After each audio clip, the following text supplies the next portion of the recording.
Welcome to Hotkey Hot Seat. I'm here today with Katharine and Elizabeth Corr, author of THRONE of Swans and Daughter of Darkness and Queen of Gods. So welcome both of you. Thank you for having us. We have got a bit of a challenge to start off, and you can do it one at a time, which is you have to say Hotkey Hot Seat as quickly as you can over and over again. It's quite a tricky one, but do you want to start? All right, okay. Hotkey hot seat, hotkey hot seat, hotkey hot seat, hotkey hot seat, hotkey hot seat. Should I start? Oh, that was very impressive. That was very easy going off you. No pressure. Hotkey, hotkey hot seat. Hotkey hot seat. Yeah, so you can see I'm the less impressive sister. Never. I mean, it's obviously very impressive that you are an author duo and your sisters. I can't imagine anything worse than writing with my sister, so I am completely in awe of you. This is your second book in the duology for Daughter of Darkness and Queen of Gods. Could you tell us, just very quickly, a little bit about the story and the books for anyone who haven't read them before? Sure.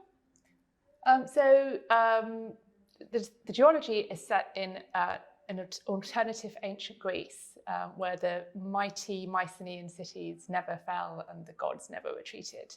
It's inspired by Greek mythology, but it's definitely not a retelling of anything. So we've set up our own world in terms of the theodesmioi, who work marked by the gods. There's some who are marked by Zeus, some marked by Poseidon, some marked by Hades, who are the main focus of our books, and some marked by Hephaestus.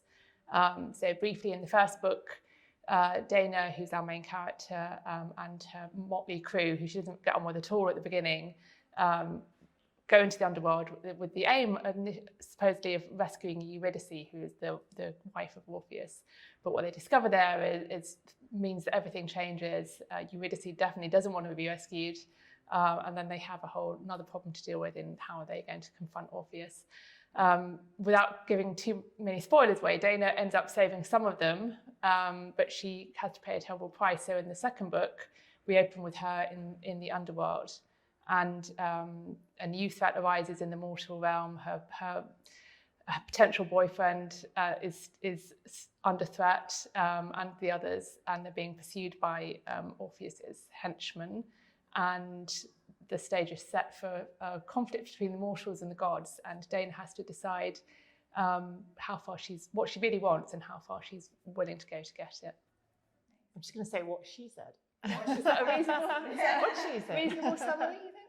No? That was a great summary. So It was very good. It's really exciting that you have taken, there's been a lot of Greek retellings in the past few years, and the fact that this is something completely sort of fresh and new, was that really freeing to write, as opposed to, did you ever consider just doing a straight retelling? We did think about it initially, but I think Liz had the original idea of talking about characters who could travel into the afterlife and into the underworld, and I think that was where we started. And then it wasn't attached to sort of any sort of particular time period. But then obviously in Greek myth there were lots of characters who do that. So then we started thinking about the Orpheus and Eurydice myth, and we also wanted to get in there, like, the Bronze Age collapse, because especially me, I'm like super nerdy. I love all that true. stuff. But we didn't want to. We decided we didn't want to just retell the story, but we have been very careful. We did lots of research, and we both have a background in sort of, classics and stuff. So we wanted to weave all of that in there, but in a sort of different and fresh way. Yeah, I think we really love this idea of the different sort of houses within the theodesmioi, and Zeus and Poseidon, and all the different the soul severers, and sort of bringing that to life, and its whole world building around that. Did you find it really difficult to sort of go, this is not what happened, but this is what is considered canon by classics, and where you found the line of sort of expanding that? Did you ever have a moment where you're like, oh, should we stick or should we change? We did think about it. So there's things like, to give an obvious example, things like, because obviously the period where the Bronze Age sort of civilization didn't get to the point of having things like a lot of currency or really big ships, but we needed to have those things in the story. So we started thinking along the lines of, well, what would have happened if these cities like Mycenae and so forth hadn't been destroyed, where would that civilization have gone? So it allowed us to be a bit more flexible about what we thought their world could look like. And it was quite fun sort of weaving in some of the more obscure things like the Iron Guards that we mentioned and the Bronze Guards. There's a creature, I think it's called Talos, who was in myth walking around, who was guarding, which island was it? Was it Cyprus? I can't remember now. Yeah, the less historically accurate sister, to be honest. She's good with You all bring the the dialogue. creative. She does. I'm quite happy to twist and to flip everything. And But yeah, so we picked little bits and wove them in here and there.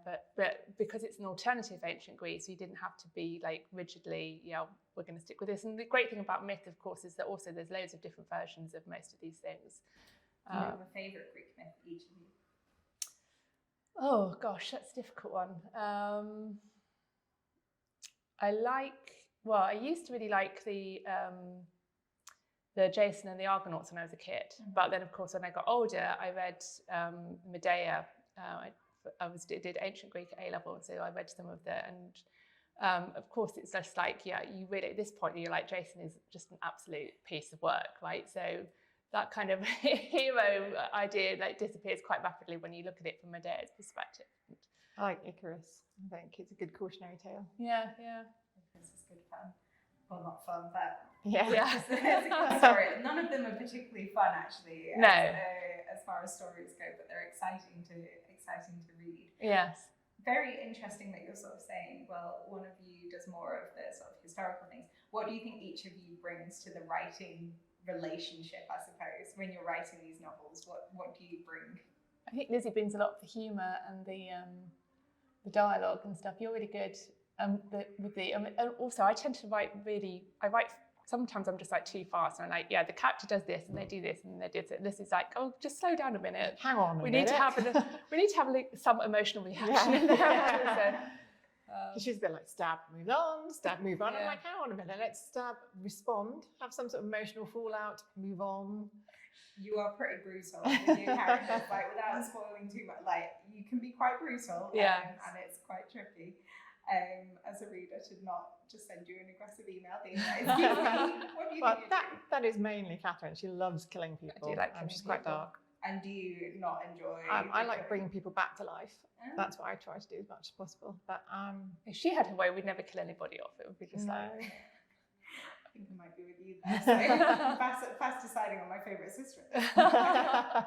So, in terms of the actual writing process, how does that work? Do you write in the same room? Do you go together? No. Catherine won't allow me to write in the same room with her because I talk too much. Allegedly. Amazing. Yeah. So how do you do it? Set completely separately? Do you divide the chapters ahead of time? Do you send things back and forth? We do work out a sort of scheme, but then it depends. It turns into a bit of a free fall. So somebody was like, Lizzie's like, oh, I really enjoy writing this bit. So then, it's like the reason it really works is because of technology. I think otherwise we'd be kind of screwed. But we've got everything in the cloud. So we have shared folders, and so we can see what's going on and who's done which bit and who's woken up and found all their bit redlined and replaced with something completely different. Do you ever have like really? What's the worst disagreement you've had over writing? Do you ever have arguments? It's usually over who we're going to kill off, actually. And sometimes I think there was a character in our first series. You won that one. Which is Kiss, where I was like, we're not going to kill that person now because we need to kill that person later. Yeah, and you were right about that. But I was right about the one in Crown of Talons. That scene with Siegfried and Adet. Oh yeah. Stabby, yeah. I was like, we can't do that. It's just too dark. It's a level of darkness to which even we should not descend. And Catherine won that one, didn't you? I did. Well, we went to I think it was Carly, who was our lovely editor at that point, and she was like, yeah, you're right. So I won that. But. And do you normally have to get a third party involved? Sometimes, if we can't, we usually thrash it up between us. But sometimes, if we really are disagreeing, then that's the great thing about having an editor, that you can, which one is it? It's like our mum. Which one of us is right, mum? So. It is very much like I imagine it like a mum situation. Just keeping you all under control. Yes. do you kind of in those moments find yourself like almost acting like children again, or are you very mature? We try and be very mature, and We're you know, always good mature, are we? we try and keep the immaturity like under, you know, behind closed doors. So I think that's one of the nice things about having someone else to write with in this fashion is that you know, it just makes it a little more fun really, and someone to laugh with, and you know, when you're getting stuck on something, somebody usually has a way kind of forward, and but it's just nice to have someone to laugh at all the absurdity of kind of writing a character and killing them off, and all the mean things that you do to them, or Katharine likes to do to them. Did you ever try writing alone, or has it always been something that you've done together? Oh, we've had written alone earlier when we were younger, and Katharine used to write poetry, and I used to some write really bad. I wrote Star Trek fan fiction. Two very different things. Yeah, no, it was really bad. I wrote a lot of very heavily Lord of the Rings inspired kind of. You had a pen name, didn't you? Oh, I don't even want to go there. Let's just not think about that. She's really dubbing you in. This is the other amazing dynamic with sisters, is that you will just get dubbed in. Yes, yeah. Amazing. So did you grow up reading, you mentioned Lord of the Rings, did you grow up reading a lot of fantasy? Was it always fantasy for you guys? I read a lot of different stuff. I think there's some, whatever was on our parents' bookshelves, but a lot of stuff from the library. So I read a lot of Tolkien, obviously, but also Jane Austen. Who else do I really like? And then I got into Neil Gaiman when I was older, and Terry Pratchett. You really loved Terry Pratchett. You were more into sci-fi than me, weren't you? Isaac Asimov and H.G. Wells, and but we I think one of the things that makes us good as a team is that we have a lot of the same interests. We are both massive Star Trek nerd fan people, and we had so many of the same interests and read so many of the same stories that it's kind of, I think it shows in our writing that we've got a similar style. Yeah. And is there much of an age gap between you? 3.5 years. So are we reading sort of at a similar level, or was one of you passing down to the other? Or? Oh, she nicked a lot of my books, and then she'd like, "This has always been mine." I don't think so. That was actually my books. Our mum chucked away loads of stuff. She was like the opposite of a hoarder, whatever that is. So now she's got some books. Did it spark? I mean, if it's sparking joy for you, but not your mum. Yeah, well, that was the problem. But you know, literally, it was. You know, we used to joke that she'd chuck you out if you stood still long enough. But so now I'm sure that you've ended up with more of the books than I have, and a lot of them were mine at one point. But we read a lot of other stuff, like when we were children, sort of E.S. Nesbit, and it's E.S. Nesbit. Yeah, and Nanny our grandmother didn't have a lot of books, but she had a few. Georgette Heyer, so I got into Georgette Heyer because it just was, I was looking for, you know, how you're looking for something to read, and like, all those books all look the same because they've all got that kind of old 1950s binding, or 19 whatever it is, you know, how those. Yeah, they look so nice. It is. I love our design team. I mean, these covers are so gorgeous, but there is something about that sort of old book style. Yes. It just feels so special. It's like a real book. And these are obviously beautiful books. And now we've been really lucky with those Michaela is such a genius when it comes to design, so we've just been so pleased that we could absolutely delighted with them. Yeah. They do look brilliant, and the colourway, just the colour matching, so good. If you could change the covers for any of your books, would you, or do you love them all? I think probably not, so that it is what they are, and you get attached to them, you know, the way they look. So it's hard then to think about them looking differently, I guess. And we've always, these are great, and the ones for Throne of Swans and Crown of Talons were lovely as well. Or those 3D kind of not 3D is not the word I'm looking for. What is it? 3D book covers would be a good idea. No, they were 3D printing, weren't they? The crown, the throne, and the crown and that stuff. Was interesting. Yeah, because I think they actually properly 3D printed. Yeah, I've got the crown at home. I've got to it once. I've never seen it again. I can tell who's very. Where be the crown? Wear the crown. Amazing. So do you not share the crown then at all? I could share the crown, but it doesn't actually. We both got, our heads are too big to wear it, so the only one it fits on, I think, is my daughter. So So my younger Sure, I daughter. can wedge it on. She'll try. She'll definitely try. So fantasy, always very much a thing. Do you have a secret sort of guilty, or just a guilty pleasure sort of genre of book that you really enjoy? I don't know. I don't like the idea of saying any genre is a guilty pleasure. I think you should read what you want to read, and I like graphic novels, and I've read like Shopaholic, that's really good, and romance. So I think everything. I like Agatha Christie. I'm addicted to self-help books. Yeah, she is. You said that as someone who reads a lot of self-help. Yeah, I'm so self-helped. Are they? No, well, she says that I need to be less crazy, so I don't think it's working. Amazing, and that's very cool. Do you really? Sorry, start again with my brain. Do you find that those are worked into your writing?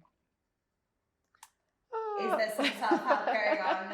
Are you therapizing Very your high characters level. as you go? There's definitely some elements of, I guess, them working on themselves, put it that way, trying to better themselves, but With a knife. yeah. Did that come from one of your self-help books? Bit of stabbing always makes everyone feel better. Well, I think there's some science, some of the stories, come from all over the place. So it's like this bit's based on Jane Austen, or this bit is based on something I saw in Isaac Asimov, one of Isaac Asimov's, I Robot or something, and you just...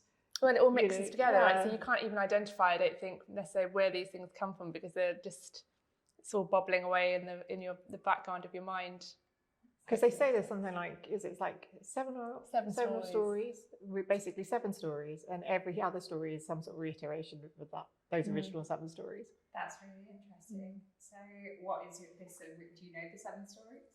No, I don't know. One of them is the hero story, which I guess this is, but I think a lot of fantasy stuff is, it's somebody's got to be on a quest, or bad things will happen if they don't, do it. And definitely, in the second book, I'm not going to spoil it, but the artifact that they are pursuing certainly will resonances of the ring from Lord of the Rings. Definitely, and it's really interesting to see how the dynamics of the characters change around that. It was really interesting. There's also such a good love triangle in this that I just wasn't sure how it was going to end, and I had a firm who I wanted it to be, and were you disappointed, or? I was yes, a touch disappointed. We've had that 50-50 split, I think. I was going to say, I think I'd have been kind of okay either way, but I didn't know how you were going to decide. So were one of you firmly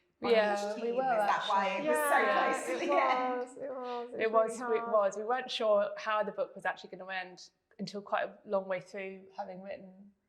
Well, I think originally there was a sort of ending where there wasn't, the choice that was made was not made, it was made in a completely different way. So not necessarily the other person, but it was just a different ending, but we just felt... No, we wanted to go there in the end. We have never had a love triangle in any of our books, and we just thought, actually, it's kind of fun sometimes, so we wanted to do that. And we definitely did each have a favourite that we were lobbying for, and I didn't win in this case, but interesting. So yes, I see. But I think the love triangle in that there's some really fun book tropes in this, and I can't talk to you guys without just saying thank you so much for my favourite forced proximity ever in Daughter of Darkness, which involves a coffin. There's only one bed, there's only one coffin across the river Styx, which is my favourite iteration of that trope that I've ever read. So do you have a favourite sort of moment where you've got in the books that you've snuck in a little trope like that? Or there's one in we knew that was popular, so we went down we wanted to have something that resonated with that in the new book, so we've gone down a one bed, but with not just 2 people in it, if I say that. So that was quite fun to write. And the bit where the bit I mean, where 2 of them roll together at the end, I thought was fun to write. So it was fun to read as well. Do you have fun as well?